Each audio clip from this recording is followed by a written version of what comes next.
bizarre reason why Meghan and Harry won't have custody of their children. Like other royals before them, the Duke and Duchess of Sussex will face a bizarre hurdle when it comes to raising their children. Ads by Kiosked. The Duke and Duchess of Cambridge have a few unconventional hurdles to leap when parenting their three children: George, Charlotte, and Louis.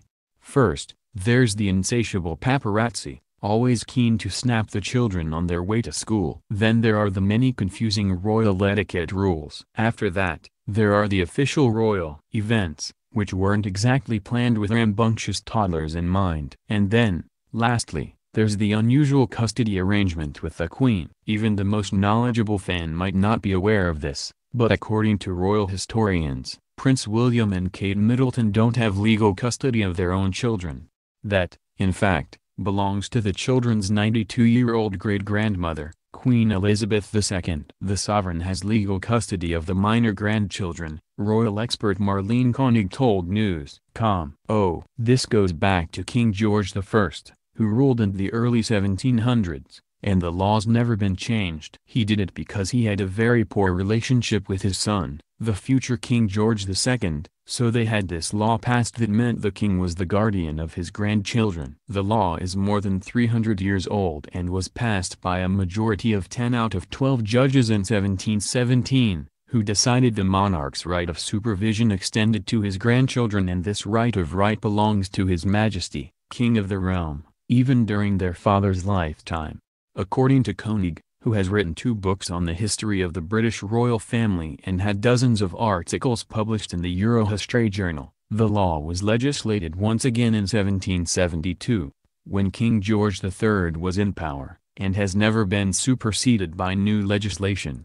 The custody law still stands today, and over recent decades has affected the way the royals parent their children, especially when it comes to matters of upbringing, travel and education. When Princes Harry and William were little, Prince Charles asked the Queen if both children could fly on a plane together to Scotland, to which the Queen said yes. Koenig said, technically, they needed permission for travel. The Queen has the last word on parenting decisions like that. It wasn't the only time the Queen's tick of approval was sought. An absence of the Queen's permission meant Princess Diana was not allowed to fly with her children to Australia shortly before her death, and later required Prince Charles ask for permission before he sent William, then a teenager, off on a holiday camp in the USA in the late 1990s.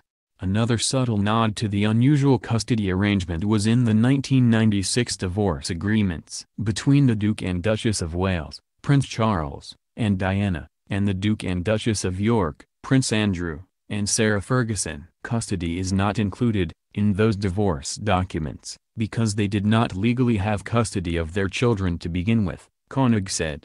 The law also explains why Princess Diana's wishes for her brother and mother to be Harry and William's legal guardians, as laid out in her will, were swiftly ignored by the palace. Put simply, Diana did not have the final say on the boys' upbringing or anything to do with the care and control of her 2 sons, the Queen did.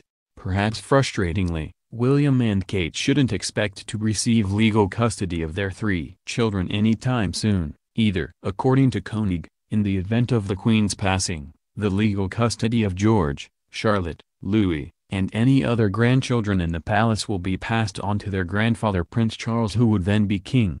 The situation will be the same for any future children born to the Duke and Duchess of Sussex, Prince Harry, and Meghan Markle. Thankfully, Koenig says the palace doesn't make a big deal out of the law in 2018, and doubts Charles, who she describes as very respectful of his son's parenting, would ever overshadow important or meaningful decisions.